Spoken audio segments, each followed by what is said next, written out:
Imagine you are lying on a cold wooden table. The air smells of burning sage, stale incense, and something rotting. You are in excruciating pain. You have a fever, a broken bone, or perhaps a headache that won't go away. Hovering over you is not a doctor in a white coat.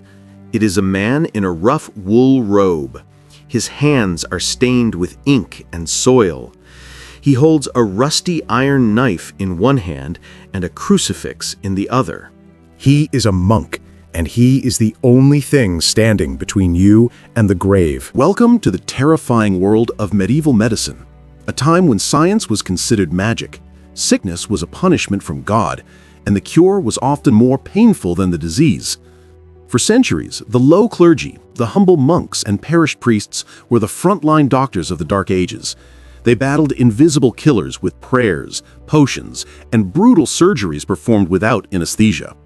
Today, we're going inside the monastery walls to uncover the horrifying reality of their jobs.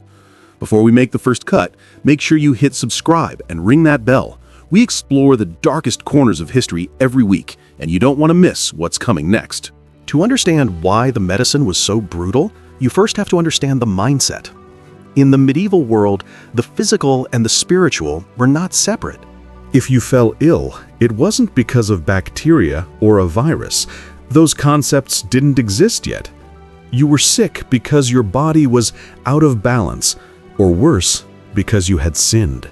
The low clergy were the keepers of knowledge. While kings and knights were busy fighting wars, monks were in the libraries, reading texts left behind by the Greeks and Romans. But their medical Bible was based on the theory of the four humors. They believed the human body was a container for four liquids: blood, phlegm, yellow bile, and black bile. If you had a fever, you had too much blood. If you were depressed, too much black bile. The monk's job wasn't to heal you exactly. It was to balance you. And the quickest way to balance a container that is too full is to drain it. This belief system turned the monastery gardens into pharmacies and the church altars into operating theaters. But it also led to one of the most gruesome practices in human history: Bloodletting. It was the aspirin of the Middle Ages. Headaches? Bleed them. Sore throat? Bleed them. Plague? Bleed them until they pass out. The monks became experts at phlebotomy. They knew exactly which vein to slice for which ailment. A cut near the ankle might cure a kidney problem. A slice under the tongue could treat a sore throat. But the low clergy had a helper in this bloody work: the leech. These parasitic worms were gathered by the thousands from swampy waters. A monk would place a starving leech on the patient's skin. It would latch on with 3 jaws and hundreds of tiny teeth, sucking out the bad blood until it was swollen and round. For the patient, it was terrifying. You watched your life force being drained away in a dark, cold room. But for the monk, it was a duty. They believed they were literally extracting the evil from your veins. But sometimes, the problem wasn't in the blood. Sometimes, the demons were hiding inside the skull. This brings us to the most shocking procedure the clergy ever performed: trepanation. Imagine suffering from epilepsy, migraines, or mental illness in the year 1100. There are no pills to take. The monk looks at you and decides that an evil spirit or a bad vapor is trapped inside your head. There is only one way to let it out.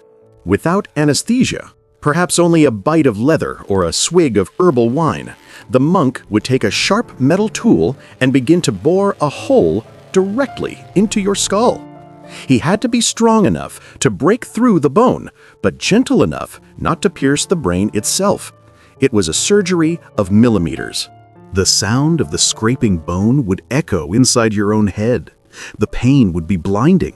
And yet, archaeologists have found skulls from this era with healed bone around the holes. This means people actually survived this. These monks, with their dirty hands and limited tools, were performing successful brain surgery by candlelight. It was a miracle of endurance. Or perhaps sheer luck. But there was a problem.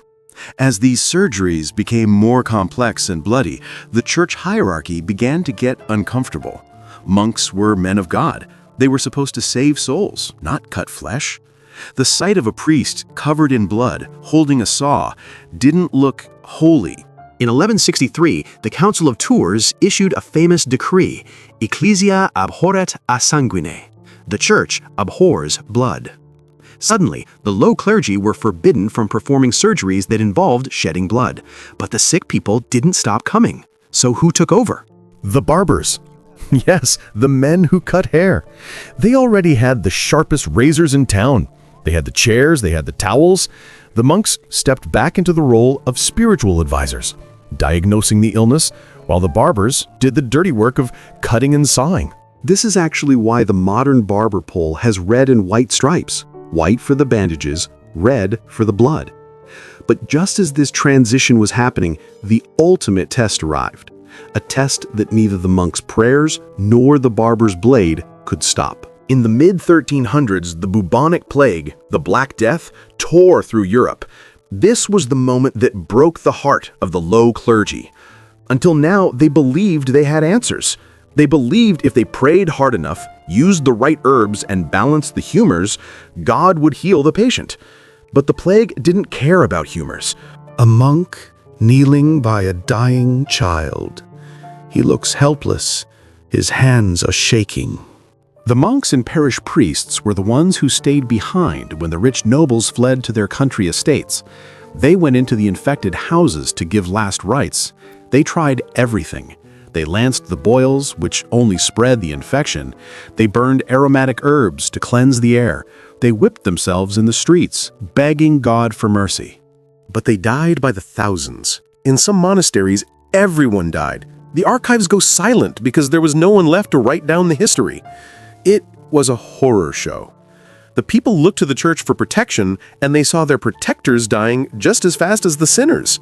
It planted a seed of doubt that would eventually change medicine forever. The low clergy were not scientists. By modern standards, their methods were barbaric. They drilled holes in heads to release ghosts and drained blood to cure fevers. But we must give credit where it is due. In a world of darkness, violence, and ignorance, they were the only ones trying to help. They preserved the ancient medical texts that would one day spark the Renaissance.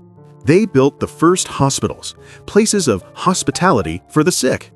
They tended to the poor when no one else would. They were the bridge between the magic of the past and the medicine of the future.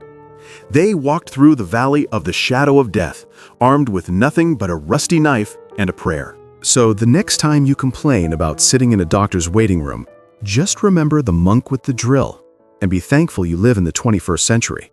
If you survived this story, please give this video a like. It helps us feed the algorithm gods. And tell me in the comments, if you lived in the Middle Ages, would you have trusted a monk to perform surgery on you? Don't forget to subscribe for more dark history. I'll see you in the next video.